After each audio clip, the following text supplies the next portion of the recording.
Welcome to GK GS with Manish sir. आज 30 अक्टूबर 2022 है और आज के जितने भी महत्वपूर्ण करंट अफेयर होंगे वो हम इस वीडियो में डिस्कस करेंगे। तो आइए शुरू करते हैं। आज का पहला प्रश्न, अंतर्राष्ट्रीय इंटरनेट दिवस कब मनाया जाता है? तो 29 अक्टूबर को। क्यों? क्योंकि यह दिन पहला इलेक्ट्रॉनिक संदेश भेजने का प्रतीक है। 29 अक्टूबर 1969 में एक कंप्यूटर से दूसरे कंप्यूटर में संदेश को स्थानांतरित किया गया था तथा उस समय इंटरनेट को एडवांस रिसर्च प्रोजेक्ट एजेंसी यानी कि आरपानेट के नाम से जानते थे। किस नाम से जानते थे? तो आरपानेट के नाम से उस समय इंटरनेट को जानते थे। देखो, 29 अगस्त अक्टूबर को विश्व सोराइसिस दिवस भी मनाया जाता है। कब मनाया जाता है? तो विश्व सोराइसिस दिवस 29 अक्टूबर को मनाया जाता है। सोराइसिस एक तरह का स्किन रोग है और इस रोग में स्किन में एक मोटी परत जम जाती है जो लाल रंग के खुरदुरे के रूप में उभर कर आती है। इसी के बारे में जागरूकता फैलाने के लिए 29 अक्टूबर को विश्व सोराइसिस डे मनाया जाता है। अब इस महीने में कौन कौन से महत्वपूर्ण दिवस मनाए गए? तो अंतर्राष्ट्रीय वृद्धजन दिवस 1 अक्टूबर, विश्व शाकाहारी दिवस 1 अक्टूबर, अंतर्राष्ट्रीय कॉफी दिवस 1 अक्टूबर, विश्व कृषि पशु दिवस 2 अक्टूबर, अंतर्राष्ट्रीय अहिंसा दिवस 2 अक्टूबर, विश्व पर्यावरण दिवस 3 अक्टूबर, विश्व अंतरिक्ष सप्ताह 4 से 10 अक्टूबर, विश्व पशु दिवस 4 अक्टूबर को मनाया गया। कब मनाया गया? तो 4 अक्टूबर को विश्व पशु दिवस मनाया गया। विश्व शिक्षक दिवस 5 अक्टूबर, विश्व सेरेब्रल पॉलिसी दिवस 6 अक्टूबर, विश्व कपास दिवस 7 अक्टूबर, विश्व मुस्कान दिवस 7 अक्टूबर, विश्व पर्यावरण पक्षी दिवस 8 अक्टूबर और 14 मई, भारतीय वायुसेना दिवस 8 अक्टूबर, विश्व डाक दिवस 9 अक्टूबर को मनाया गया। भारतीय विदेश सेवा दिवस 9 अक्टूबर, विश्व मानसिक स्वास्थ्य दिवस 10 अक्टूबर, अंतर्राष्ट्रीय बालिका दिवस 11 अक्टूबर, विश्व गठिया दिवस 12 अक्टूबर, अंतर्राष्ट्रीय आपदा न्यूनीकरण दिवस 13 अक्टूबर, विश्व दृष्टि दिवस 13 अक्टूबर, अंतर्राष्ट्रीय ई कचरा दिवस 14 अक्टूबर, विश्व मानक दिवस 14 अक्टूबर, ग्रामीण महिला अंतर्राष्ट्रीय दिवस 15 अक्टूबर, वर्ल्ड स्टूडेंट्स डे 15 अक्टूबर, विश्व खाद्य दिवस 16 अक्टूबर, गरीबी उन्मूलन के लिए अंतर्राष्ट्रीय दिवस 17 अक्टूबर, विश्व आघात दिवस 17 अक्टूबर, विश्व सांख्यिकी दिवस 20 अक्टूबर, अंतर्राष्ट्रीय रसोइया दिवस 20 अक्टूबर, वर्ल्ड ऑस्टियोपोरोसिस डे 20 अक्टूबर को मनाया गया। राष्ट्रीय पुलिस स्मृति दिवस 21 अक्टूबर, अंतर्राष्ट्रीय हकलाहट जागरूकता दिवस 22 अक्टूबर, राष्ट्रीय आयुर्वेद दिवस 23 अक्टूबर, संयुक्त राष्ट्र दिवस 24 अक्टूबर, विश्व पोलियो दिवस 24 अक्टूबर, विश्व श्रव्य दृश्य दिवस 27 अक्टूबर, अंतर्राष्ट्रीय एनिमेशन दिवस 28 अक्टूबर को मनाया गया। तो यह था इस महीने का महत्वपूर्ण दिवस। अब अगला प्रश्न है आपका, हाल ही में किस राज्य सरकार ने किसान क्रेडिट पोर्टल सफल की शुरुआत की है? यानी कि किसान क्रेडिट पोर्टल सफल की शुरुआत किस राज्य सरकार ने की है? तो ओडिशा ने की है। किसने की है? तो ओडिशा ने। मैंने कल भी इस क्वेश्चन को बताया था लेकिन पोर्टल का नाम नहीं बताया था, तो उस पोर्टल का नाम क्या है? सफल। अब ओडिशा ने की है तो ओडिशा की राजधानी है भुवनेश्वर, गवर्नर है नवीन पटनायक, मुख्यमंत्री है गणेशी लाल, राज्यसभा सीट 10 है और लोकसभा सीट 21 है। ओडिशा की स्थापना हुई थी 1 अप्रैल 1936 को। ओडिशा का गंजम जिला भारत का पहला बाल विवाह मुक्त जिला बना। देश का दूसरा राष्ट्रीय वेद विश्वविद्यालय का उद्घाटन कहाँ हुआ? तो पुरी में हुआ। अच्छा, देश का पहला विश्वविद्यालय का उद्घाटन कहाँ हुआ? वेद विश्वविद्यालय का उद्घाटन। इसका जवाब देना कमेंट बॉक्स में आपको, और उस राज्य के बारे में आप जो भी जानते हो उसके बारे में आपको कमेंट बॉक्स में टाइप करना है, क्योंकि लगभग मैंने अधिकतर राज्य आपको मैंने इसमें रिवीजन करवा दिया। ठीक है, और पूर्वोत्तर भारत में जो भी राज्य है उसका मैं वीडियो ही बना दिया हूँ, सारे राज्यों का, 8 राज्य का, तो वहां से आप वो 8 राज्य कवर कर लेना। ओडिशा में बैंक ऑफ महाराष्ट्र ने प्रोजेक्ट बैंक सखी लॉन्च किया। बाली यात्रा, नुआखाई महोत्सव, चंदन यात्रा, रज महोत्सव ओडिशा में मनाया जाता है। सबूज पहल का संबंध वृक्षारोपण से है और यह ओडिशा में चल रहा है। ट्रेन की चपेट में आने वाले हाथियों की मौत को रोकने के लिए हैंगिंग सोलर फेसिंग लगाने की घोषणा ओडिशा राज्य सरकार ने की है।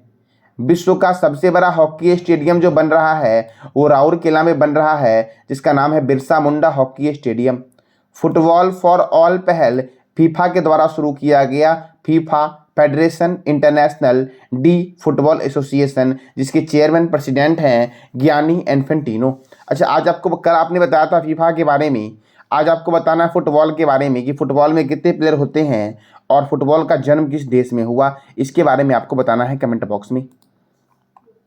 अब अगला प्रश्न है आपका 12वां विश्व हिंदी सम्मेलन 2023 का आयोजन कहाँ होगा? तो ये नाडी में होगा। कहाँ होगा? तो नाडी में होगा। देखो, यह हिंदी सम्मेलन फिजी के नाडी शहर में 15 से 17 अक्टूबर तक होगा। कब होगा?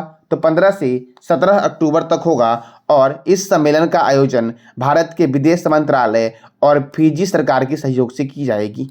फिजी की राजधानी है सुवा, ठीक है। और भारत के विदेश मंत्री कौन है? तो एस जयशंकर जो हैं वो विदेश मंत्री हैं। अब अगला प्रश्न है आपका, हाल ही में किस स्टॉक एक्सचेंज ने अपने प्लेटफॉर्म पर इलेक्ट्रॉनिक गोल्ड रिसिप्ट लॉन्च किया है?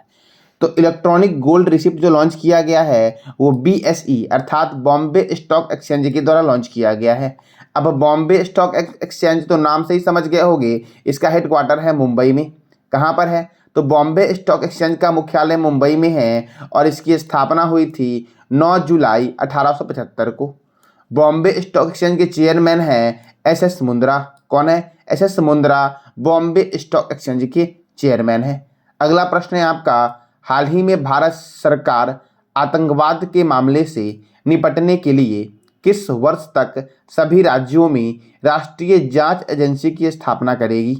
तो भारत सरकार आतंकवाद के मामले से निपटने के लिए 2024 तक नेशनल इन्वेस्टिगेशन एजेंसी की स्थापना कर देगी। अच्छा, नेशनल इन्वेस्टिगेशन का हेडक्वार्टर कहाँ पर है? तो नई दिल्ली में इसका हेडक्वार्टर है और इसकी स्थापना हुई थी 2009 में और इसके डायरेक्टर जनरल जो हैं वह है दिनकर गुप्ता। NIA अर्थात नेशनल इन्वेस्टिगेशन एजेंसी के डायरेक्टर जनरल हैं। अगला प्रश्न है आपका, निम्नलिखित में कौन सी कंपनी शीतल पेय पर भारतीय बाजार में $1 अरब का ब्रांड बन गई है? तो कौन सी बनी है? तो स्प्राइट जो है वो शीतल पेय पर भारतीय बाजार में $1 अरब का ब्रांड बन गई है। अब अगला प्रश्न है आपका, दुनिया के सबसे गंदे आदमी का 94 वर्ष की अवस्था में निधन हो गया है। इनका नाम क्या है? तो इनका नाम है ओमई हजाकी। क्या नाम है? ओमई हजाकी, जो दुनिया के सबसे गंदे व्यक्ति थे। इनका भी हाल ही में निधन हो गया है। अगला प्रश्न है आपका, हाल ही में किस शहर में सरस फूड फेस्टिवल 2022 का उद्घाटन किया गया है? तो सरस फूड फेस्टिवल 2022 का उद्घाटन जो किया गया है वह किया गया है नई दिल्ली में। कहाँ किया गया है? नई दिल्ली में। अब देखो, केंद्रीय ग्रामीण विकास राज्य मंत्री फग्गन सिंह कुलस्ते ने इस फेस्टिवल का उद्घाटन किया है। इसने किया है, तो फग्गन सिंह कुलस्ते ने इस फेस्टिवल का उद्घाटन किया है। इसका आयोजन 18 राज्यों के लगभग 150 महिला उद्यमियों और स्वयं सहायता समूह सदस्य इसमें भाग लेंगे। सरस फूड फेस्टिवल महिला सशक्तिकरण की एक अनूठी पहल है। अब यह दिल्ली में किया गया है, तो भारतीय प्रतिस्पर्धा आयोग का हेडक्वार्टर नई दिल्ली में है। भारतीय कृषि अनुसंधान संस्थान, भारतीय मौसम विज्ञान संस्थान, भारतीय प्रतिरोधक विज्ञान संस्थान, अखिल भारतीय आयुर्विज्ञान संस्थान, भारतीय राष्ट्रीय राजमार्ग प्राधिकरण, केंद्रीय सड़क अनुसंधान संस्थान, केंद्रीय ट्रैक्टर संस्थान, DRDO defence research and development organisation का मुख्यालय कहाँ पर है? तो नई दिल्ली में है। DRDO की स्थापना हुई थी 1 जनवरी 1958 को और DRDO का मोटो है strength origin is in science और DRDO के चेयरमैन हैं समीर वेंकटपति कामत। कौन है? तो समीर वेंकटपति कामत। 14वां जनजातीय युवा आदान प्रदान कार्यक्रम का आयोजन नई दिल्ली में हुआ। पर्यटक पुलिस का आयोजन कहाँ हुआ? तो नई दिल्ली में हुआ। देखो, केंद्रीय रिजर्व पुलिस बल, NCC, ITBP, BSF, NSG, CISF का मुख्यालय कहाँ पर है? नई दिल्ली में है। ठीक है।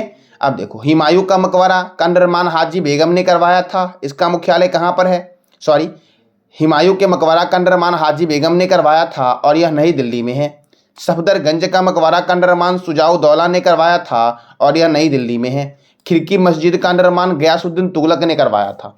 हुमायूं का मकबरा कुतुब मीनार को 1993 में और लाल किला को 2007 में यूनेस्को के विरासत स्थल की सूची में शामिल किया गया। तो यह था आज का करंट अफेयर।